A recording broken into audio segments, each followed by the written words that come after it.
All right, welcome to episode 33 of the Rickey Henderson of Podcasts, the greatest of all podcasts, the GOAP. I'm your host, Alex Espinoza. I got to start this one off with a little bit of a disclaimer. So I interviewed Bay Area News Group A's beat writer Shayna Rubin on Tuesday morning, and then Tuesday night, all that crazy stuff went down with like the Sergio Romo pants, the Max Scherzer taking off their pants for the new substance checks by umpires. I had a tweet last night that's like going viral right now. It has like 800,000 views or something like that. So I definitely would have asked Shayna about it if we had done this like this morning, Wednesday morning or something, but it was done before the game. So that's why we didn't talk about it. But my 2 cents is that Rob Manfred is trying way too hard. He just needs to chill. Like baseball was fine. I don't know why he's trying so hard to make his imprint on the game. Like figure it out next year, figure it out in the off season, get some regulated substance that pitchers can use. And then, experiment with it in spring training next year. But to do it in the middle of a season, while pitchers have just been used to pitching this way their entire big league careers is kind of stupid. I mean, it's good intentions. I understand batting averages are dropping everywhere, but like, dude, it's fine. Like, I don't know, that the shenanigans yesterday with Romo and Scherzer were just great. So I can't really see them. He's going to take so much heat for this. I can't really see them doing it for much longer, but hey, it's Rob Manfred. You never know. So yeah, make sure you download and subscribe wherever you see us. I really appreciate all the support, and let's get to it. Episode 33 with Shayna Rubin. Episode 33 of the greatest of all podcasts, the GOAP, the Rickey Henderson of Podcasts. We're here with Shayna Rubin, Bay Area News Group, A's beat writer. Shayna, how are you? I'm great. How are you? You're doing good because, episode 33. So it's like the Jose Canseco episode. You got any? Oh, yeah. Have you ever interacted with Jose? Have you ever? He follows me on Twitter, and I don't know. It's just but he did that thing. He sent out a tweet where he was like, I will follow back at everybody that follows me. And I was like, I already follow you, bro. It's hold up. And then he actually didn't follow me. So yeah, yeah he does follow me. So I guess we're friends. Yeah, MC Hammer follows me, but then I thought it was special. Then I looked, he follows like literally like 50,000 people or something like that. Oh, yeah. He doesn't follow me. And I was trying to do a story about his interaction with Hank Aaron and got nothing. Oh, that photo? Yeah. That was a really cool photo. Yeah, that was awesome. It's iconic. Dude, so I covered Jose Canseco in Yuma, Arizona, my first job out of college. Did you know that? No, how does that work? Yeah, so I was writing for the Yuma Sun, small little newspaper out there, and they have an independent baseball team, and somehow they got him and his twin brother to come out there and be like player managers. Like he was a player manager. He was 47, but he like couldn't stay healthy. He played like 4 games. He pitched. I saw him pitch. It was hilarious. And then Tony Phillips came out there. He was 52. He played in a game. R.I.P. to Tony. Tony was great. Yeah. But that sounds fun. Dude, it was really weird. And then I went to his house one time for a feature interview, and there was like a big piece of dog shit in the middle of the living room. And there was like three of his friends, like 3 of his tenants, whoever was living, they were just like walking around like nothing was happening.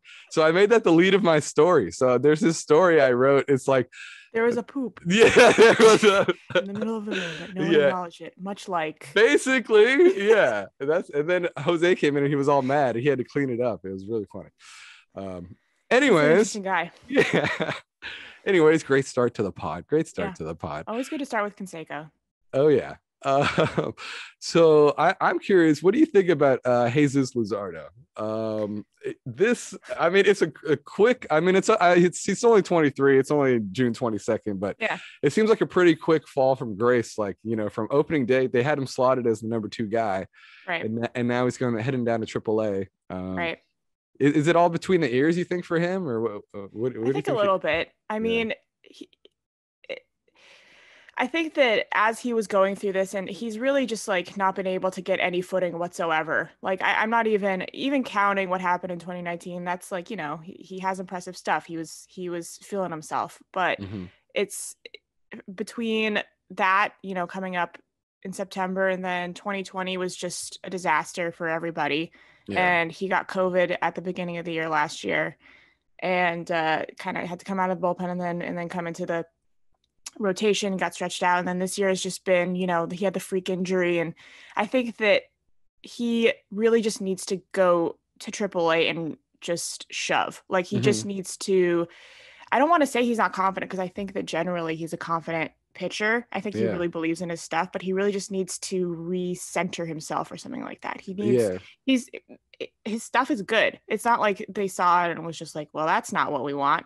That's No, yeah. that's not gonna play.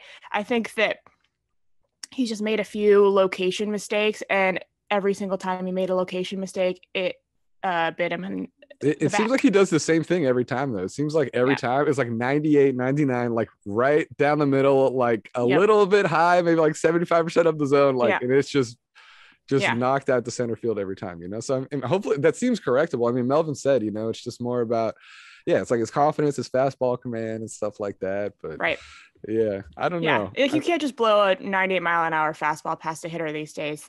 Yeah, you used to be able to, but now it's now it's like, well, thanks. Yeah. Well, dude, and I think it's interesting how him and AJ Puck could probably be roommates now in Vegas. Oh, yeah. You know? Probably. I mean, but like Puck, his ERA is like over 11 right now. It's like every time he goes out, he's giving up like 2 runs. Yeah.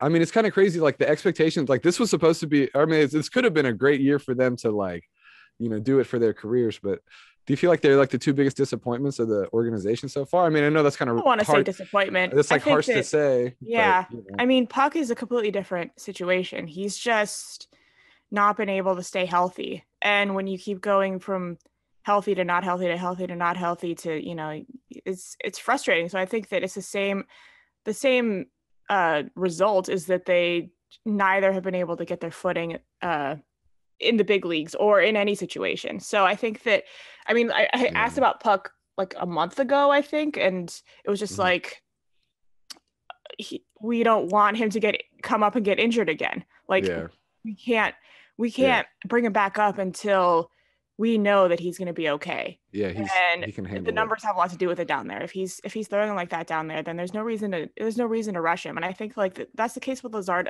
I don't think that they rushed Luzardo, but he barely pitched in the minor leagues. He's barely pitched in the big leagues. He's got very little. It feels like he's been around forever because it spans over 3 seasons. It's like staggered. But it's really not like I forget the number. He's pitched just over 100 innings, I think, or 100. I forget. Yeah, he probably would like still be a rookie, and if like all this crazy stuff wasn't happening, it would probably be his rookie year. Yeah. He's just exceeded his rookie limitations by a hair. So I think that we're seeing the growing pains, and it's hard to be a great pitcher in baseball. I think that everyone the expectation. I think that maybe he feels the expectations a little bit, and he knows that he can be that guy, and he's always been that guy. He's always just breezed through every challenge that's been faced. Like he went to minors way too easy. Just get him up here. Might as well like it's. Why keep him down there longer if he's just gonna rake? And he had big league stuff like the whole time. Rake. Like exactly. Yeah. So that now that he is facing his first friction of his entire baseball career, I think it maybe is messing with him a little bit, and he just needs to. I think that AAA would do him a lot of good because he could just sort of get back to like feeling like himself, learning about who he is as a pitcher. Yeah, and I think with Puck too. I don't know. I don't know like the ins and outs of his surgery compared to Manaea's surgery, but like you look at Manaea, it took him like a couple years. You look at him like last night or I can't remember 2 nights ago. Yeah, he was like just like throwing 95, 96, like blowing it past people. So, I mean, that's the thing. I think Puck. Obviously, people want him to just jump right in there, but he's recovering too, and it takes time. Like Manaea probably took him like 2 years to get back. And I think I also think their path has also been really complicated by James Caprillion. Like he looks for real. Do you think like he's legit? Like he's probably here to stay, kind of a thing. Like he's not. I mean, what do you think about Caprillion? I think he's proved himself. I think that he's made the most of his opportunity, which is great because I think that if you ask him, he's been ready. I think that. He doesn't have, Luzardo stuff in the Ross sense, but he is I don't want to say he's polished. I think he's still learning some stuff, and he's still susceptible to sort of like either not having his fastball command or having it, or not having his off-speed slider or having it. So he's the most impressive thing about him is that he can already work through what he does and doesn't have in game. So he's good at making adjustments in game. And yeah, it seems like he always gets like two runners on or bases loaded, like at least like a couple times to start, you know? It's crazy. Right. Yeah. And he works through it. He works well with what he does or doesn't have. And I think that's been the most impressive thing about James. And he's hard on himself like everybody is, but I think that seems like he's for real. I think that he's always been for real. It's just nice to see him. It's nice to see him on a platform like this and have a real opportunity. And I think that Dalton Jeffries will probably do the same. I think that those two guys are ready, but Dalton had that injury. So it's like it's almost Dalton. Yeah, that's a bad time. I mean, I feel like he probably would have got the look just based on the way he performed in spring. Like he probably would have got the call up if he was healthy. But totally. But the A's aren't complaining, right? They're like, oh sweet, we have like two like arms. I mean, and I also think it's I kind of forget sometimes, like Irvin just pitches like a vet, you know. But he's basically a rookie. I think is he still a rookie, or I don't know if I don't think so. Yeah, but I mean, like he's like still pretty young too, and I don't know about young, but like he hasn't pitched that much. Yeah, he doesn't have that much experience, but he seems like he can hold his, like he knows what he's doing. He knows like how to pitch. Like he really knows what he's doing. Yeah, he's figured it out. He made some adjustments in the off season that sort of helped him a lot, and they're very minor things like moving to one side of the rubber so that he could have so that he could throw a specific kind of fastball to, I think I have to go back and look at it, but I think his sinker, I don't know, like there was something that was made that one particular pitch more effective. I'll have to go back and look at what it is, and I don't want to get it wrong. So yeah, and I think Mania is like, I know we touched on it, like he's throwing 96, but I don't know, just like the way he's attacking people, it's like I actually do think he might be pitching the best he's ever pitched. I don't remember seeing him be this dominant before. The same with Bassett too, and like I think that slider for Bassett just makes him so unpredictable. Like those two guys have actually become, I don't know, like legit. So I don't. Their rotation is like the best part of their team, I think. I think so. Yeah, and they all really like each other too. I mean, not that the other people don't. I know they play that weird thumbs game. They're always playing that weirred thumbs game. Yeah. They're just like having a ball. They're just having a great time.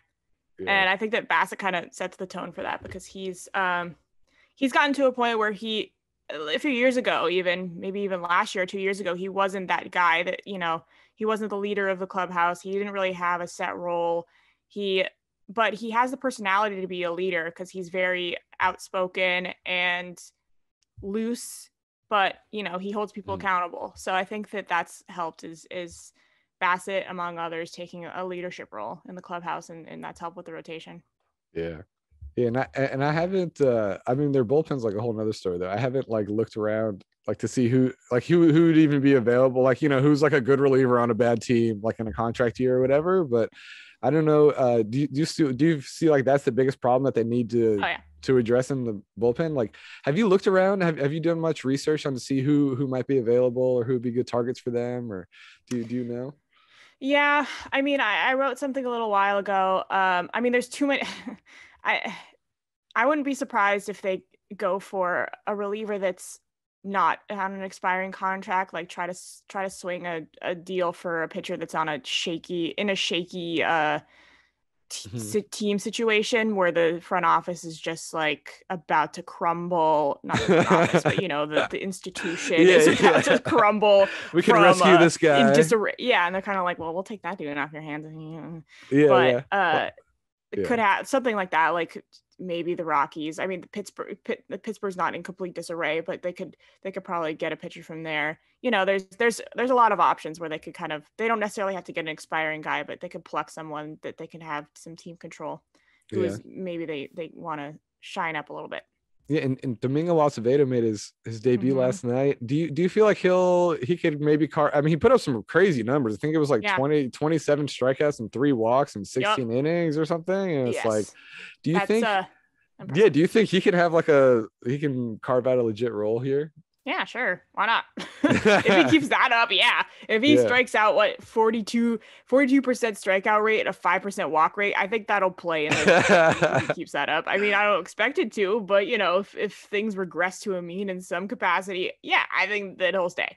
Yeah, that's crazy because I think they were expecting more from Birch Smith this year, and he's kind of been struggling. Yeah. Yeah, and also some people I've seen on Twitter have been talking about Seth Brown. I think Seth Brown needs maybe head down to AAA or something, but I don't know. I mean, him like I still like his power potential, but do you think Sky Bolt or Luis Barrera are worthy of a long look at this point? Yeah, I mean, I know that Luis Barrera, from a hitting perspective, they wanted to see him sort of drive the ball more, and he hasn't been able to do that. But I think that his numbers in AAA have been good, so I don't really. I could see them maybe giving him a longer look. I'm not sure why they don't. And Sky Bolt, maybe he's also doing well in AAA, or he was. So I think that they've both earned the right to sort of get an extended look. But Seth Brown was very much like, he came up in 2019. He was pretty dominant. Like, he was just raking. He would not stop hitting extra base hits. So I think everyone was like, hey, where'd he go? I thought he was good. Where'd he go? Yeah. So it's now that I don't know if they're going to send him down. They might. But yeah, I think that if they want to cycle through a couple options and see what they have, I don't see why not. And with Melvin, since we last talked, so Melvin got his contract, or I guess the club option was exercised for next year. Yeah. And from what you heard from Force, do you think like it doesn't sound like they're in any, there's like the negotiations are super chill, right? It's like, do you still think it's a multi-year agreements on the table, like eventually, or do you think they're just, it's kind of like carte blanche almost for Bomel at this point? What is that situation? It's hard for me to tell, to be honest, because I was the one that asked David Force before the season started what was up with the contract, and I think they're like, what we don't, you're asking me about the contract, huh? And it's like, dude, he's entering his last year. I've never talked about this before, so I was like, well, it's I mean, the reason why I'm most interested, the way that they put it, and I have no reason not to believe this, is that, they'll discuss an extension, and it's kind of just like a, not necessarily done deal, but kind of, it felt like they were like, yeah, it's a done deal. It's fine. We're going to do it. No they said it's like a 5-minute, like literally a 5-minute negotiation. They played it down so much that I was like alarmed by it almost, but then I was like, isn't it? Fine. Like, we don't really talk about manager contracts that much generally, like in baseball. It's not really a discussion. It just, unless it's a new contract. Well, it's kind of crazy because you look at college football and it's like they extend dudes out till like 10 years or whatever. I mean, I know that's like a whole different thing, but like I would think like, even I feel like he's earned like a 3-year extension or something like that at least. And it's weird that they're just like, oh, we'll talk about that at the end of the year. They just keep on like kicking the can down the road kind of a thing. It's kind of weird. But it seems like, I don't know, Melvin, I don't know if he doesn't seem like, I mean, I think that what I'll take away from what they said is that the team will have him back, like they want him back, and it's kind of up to Bob what he wants to do. Yeah. And because he's earned that right, more than earned that right. And like if he just is like, I'm burned out, like I don't want to, I don't get that sense from him. I don't get that sense from him at all. I don't really know. I don't know I don't know about that, but I mean, for me, just from my outsider's perspective, I'm wondering if the new ballpark has anything to do with how he sees the future of the team and his future. Maybe this is me completely projecting. I have no idea. I would think that generally speaking, since there's so much uncertainty around the new ballpark and what that means for the team, and you don't want to lock yourself into something that is like, we're going to go to Vegas and see what's up there. Like, come on. Of course not. Yeah. Like, there's so much unknown unless Bob really wants to go to Vegas. Like, I think that I would also not be leaping to sign an extension as soon as possible, given the uncertainty of where the organization is in terms of its home, what the team is going to look like. Like, there's a lot of unknowns. Yeah. Beyond 2022.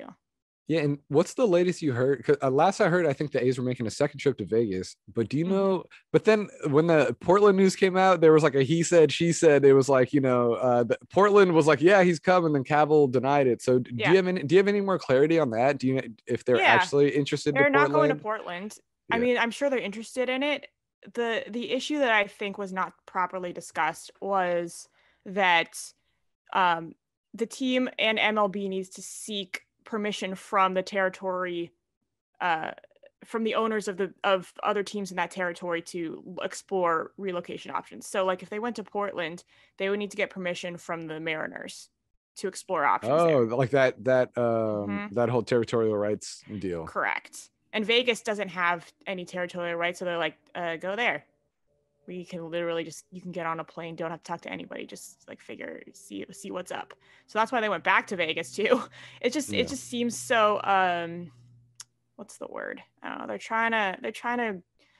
trying to spin their wheels a little bit to get something going, and I don't know how much more they can spin them. Like, they can't really, if they're really serious about moving to Portland, then they would like need to be taking the necessary steps to explore relocation there right now. And I haven't seen any indication that they're actually doing that. I haven't seen any indication that they're, you know, lowering the fences for the territorial rights at any of the other locations that they want to go. And I would imagine they'd want to stay on the West Coast. So, like, you could talk about Charlotte and all that, but that's just like for Mhm. MLB, that just changes everything. That changes the entire dynamic of baseball. And then you have to get all the owners involved, and it's just would be a shit show. So there's a lot.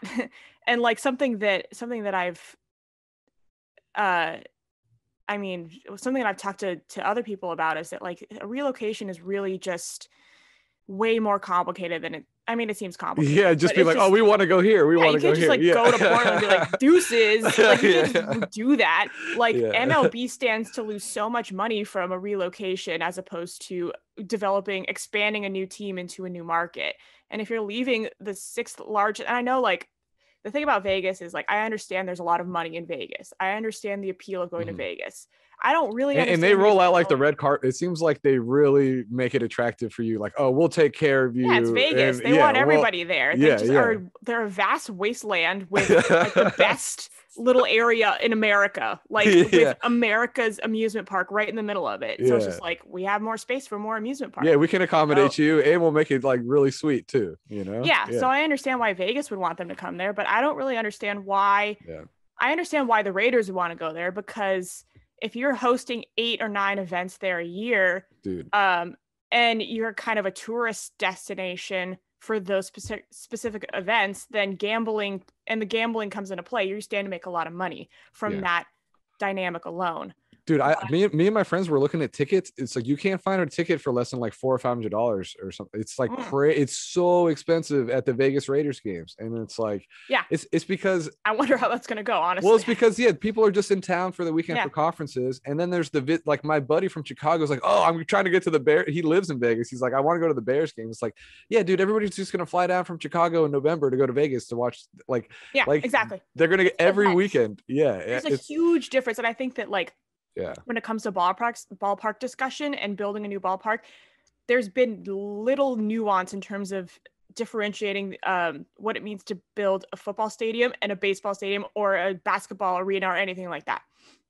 Because number of events make all the difference. Yeah, like No one's going to T-Mobile travel is to go to an A's Angels game in August, like, and yeah. gamble. Like, who's going to do that? Like, this is my completely, I'm not an, this is I bet my some people will, but not as observer. many. Yeah. It's a completely different Yeah. dynamic. Yeah, Like, yeah. you need a strong fan base, a local fan base for a baseball team. So if you're really gunning for like the Vegas gambling money Crowd. thing, Yeah. I don't know how strong that is. So then you also have to go to the TV market. The Bay Area is the number 6 TV market in the entire nation, and Vegas is 39th. So you can stand to lose so many eyes just by moving the team. I don't know why baseball would ever want to promote that. I don't know why they would want to promote a move to Vegas.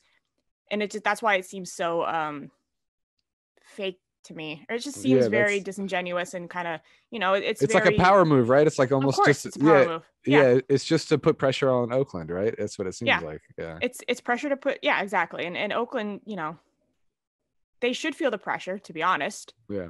I'm not saying that they shouldn't be pressuring Oakland. I think that just given the timeline of all of this, it's like they've been talking about this for 20 years. They've been talking about this project for a few years. And this is the only time that with this public pressure, this is the only time that we've seen like accountability and steps being made to get something going.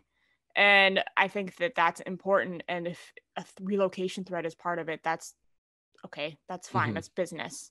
But that's sort of my take on it, is that everyone's like, well, they're going to go. That's it. Goodbye forever. And it seems like everybody's trying to be super transparent, but I just think like the A's have some like false deadlines. Like, Dave's like, oh, we need a decision by July 20th. We can't wait till September. Yeah. I mean, it's like, I don't think that's true. I just think that if he doesn't do that, you're a teacher with a bunch of, listen, I'm not saying that, I think that the city of Oakland has a lot of bigger concerns than building a new $12 billion development. Like we're just coming out of a pandemic. So Oakland has its fair share of issues of homelessness and displacement. And, it's not, they're a little busy. So I get why they didn't have time to put the A's at the top of the calendar. So I think that's Dave's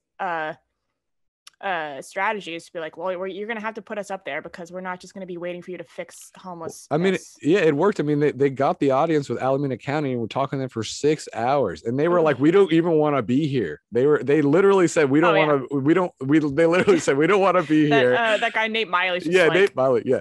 We don't know why we would bring drag back into sports. So we don't want to be in the business of sports. Yeah, it's like The Godfather. Very clear. Keep dragging us back in. Yeah. I mean, and they're just like, sorry, if we don't do this, we're never gonna get it done. Like, we're in Alameda County. Sorry. Yeah. So I think that it's all, honestly, I think it's all good progress, even if it seems very negative. Yeah, and I'm curious. Do you think that Cavill reiterated they spent $200 million on this new stadium search because they have to, all the city employees that are connected, they have to fund them too, and all that stuff. But do you think like that money has actually been taken away from the marketing budget? Because I was talking to some fans, because they have no bobbleheads this year. They haven't made a commercial since like 2018, I believe, like a TV commercial. And it's like, so this whole generation of A's team, like Matt Olson, Matt Chapman, Chris Bassett, like their faces are not like around, just in the people's psyche. Like it's not. Well, that like half of the A's business operations was gutted during the pandemic. Yeah, it was like their whole like creative, their whole. More than that.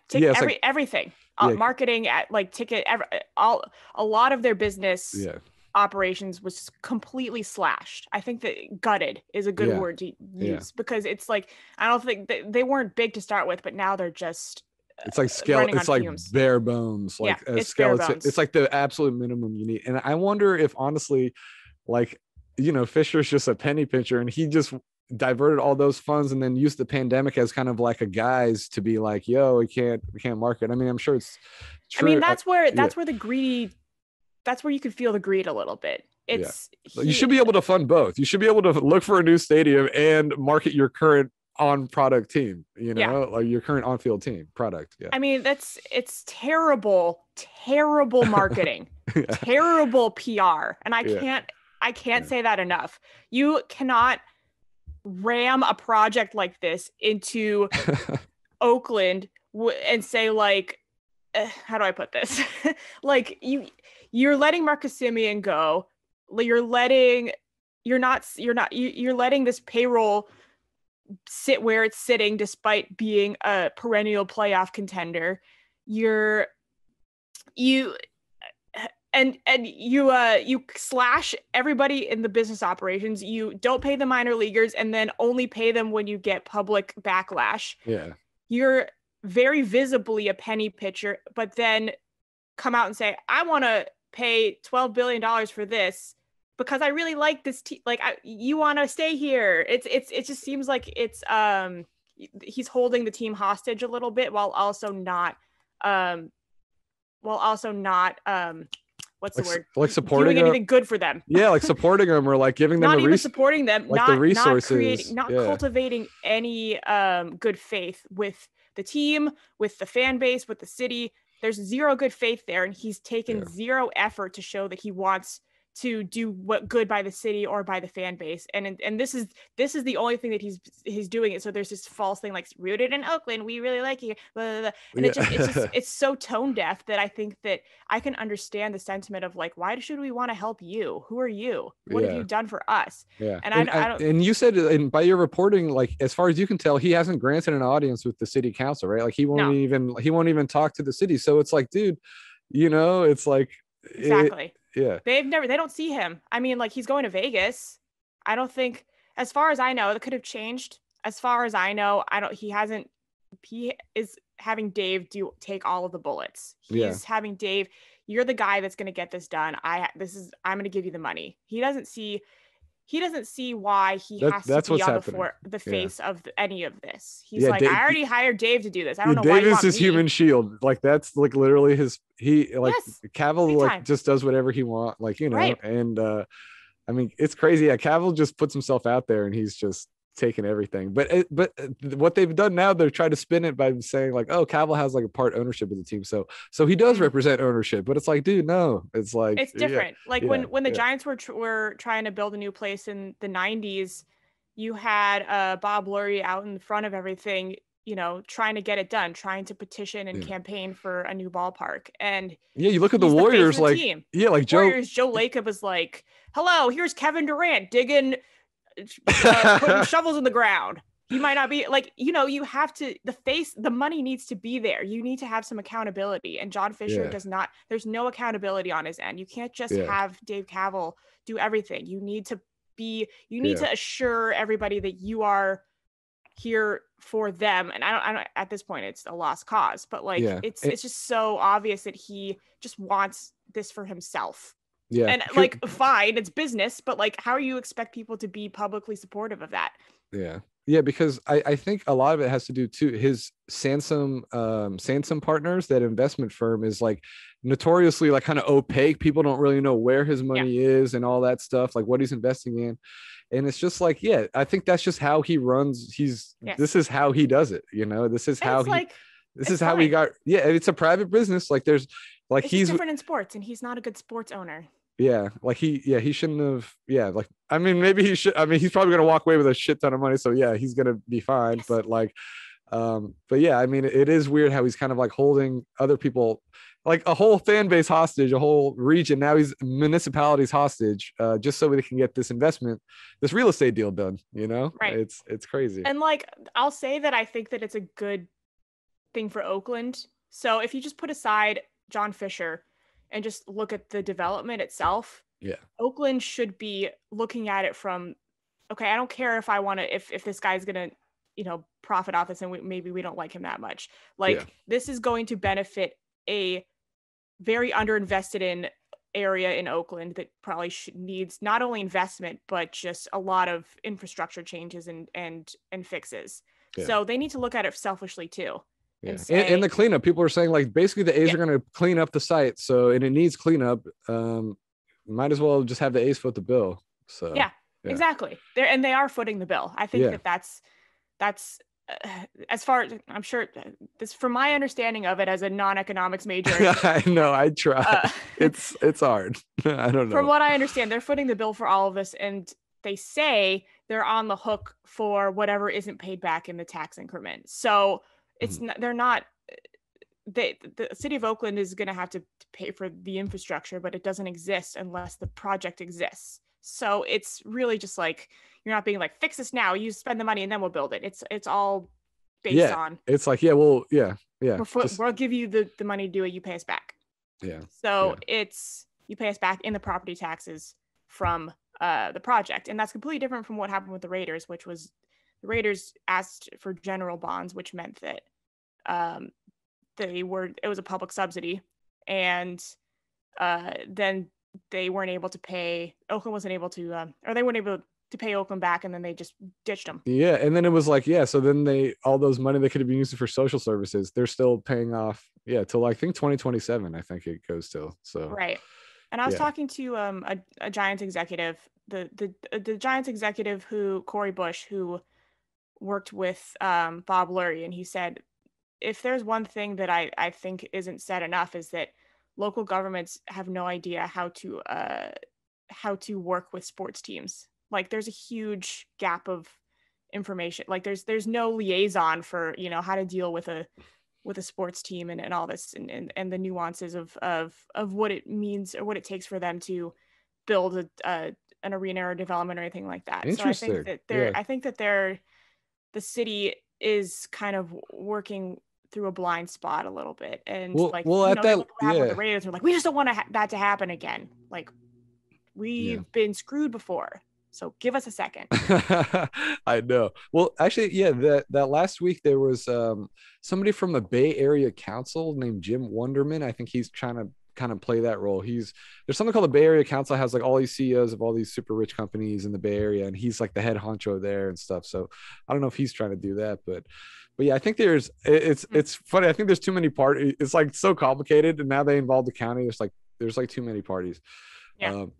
And the A's are about to, you mentioned the Giants, the A's are about to play the Giants this week.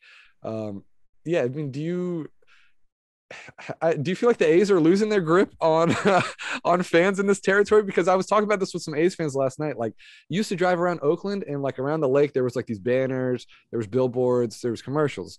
And now I still see resilient, like I know resilient SF, like, it's like, I see those commercials, like you see those, I was around the city, you still see Johnny Cueto, like up on street signs and stuff. Yeah. Like, do you feel like the A's are actually losing their grip? Haven't they already lost fans? That? Like, well, I know, 10 but years is ago, it like 20 years ago? Isn't it getting worse though? Like, do you feel like it's actually, it's kind of crazy. It's kind of like, I kind of understand the frustration of, okay, so I grew up a Giants fan, and I think you grew up in the city. You're a city native, right? I grew up in San Francisco. I grew up a Giants fan, and I always used to see the A's as sort of just like, they're overly concerned about what the Giants were doing and not concerned about themselves.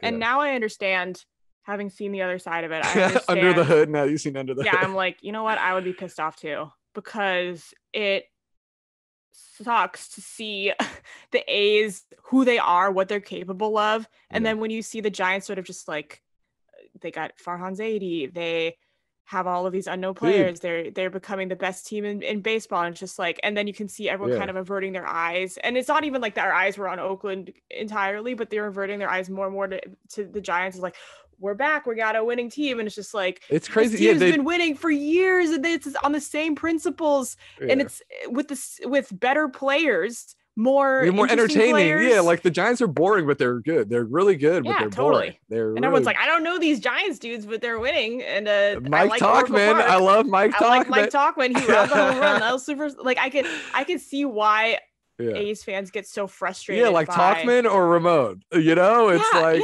exactly. Or like Matt Olson. I mean, like my biggest thing is that like if Matt Olson was on the Giants. Yeah, he'd be like Buster Posey 10 years ago. Yeah, exactly.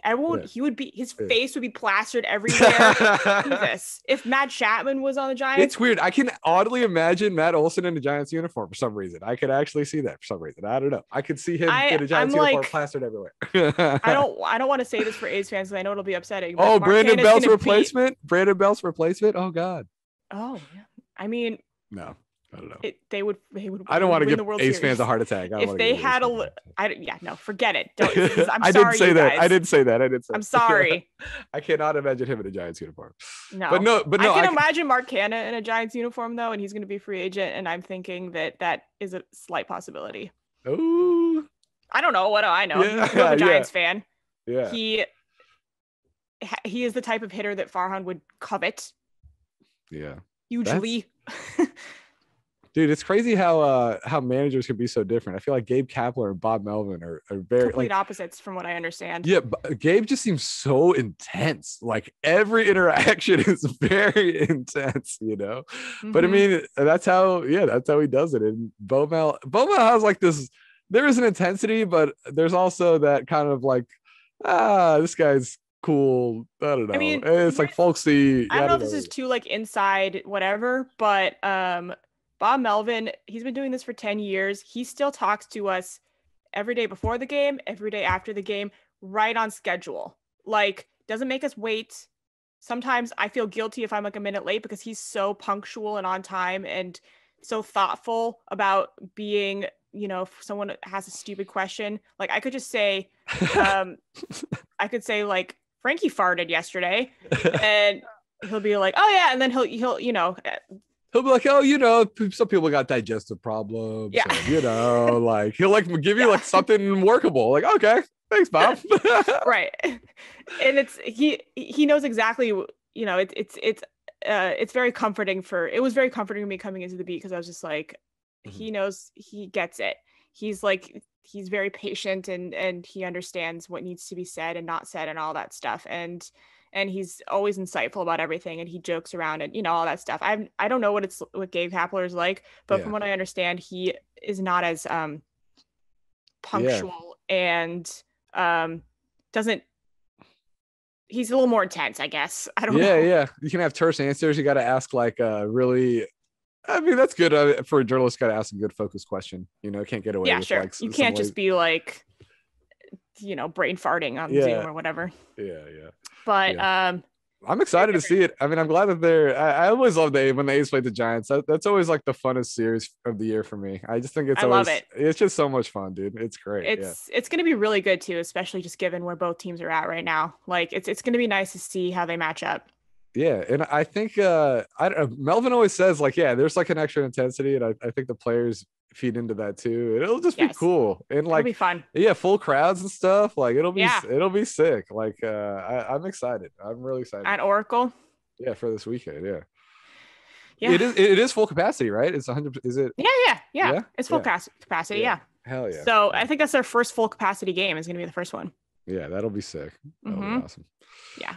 All right. Well, I think that's a good stopping point. We can wrap it up there. We talked about a bunch of stuff, you know. We did. Yeah.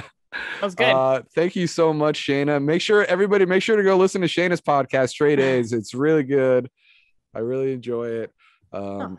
Thank you, Shayna, for coming back on the GOAP. I really appreciate it. Thanks for having me, Alex. All right. I'll see ya.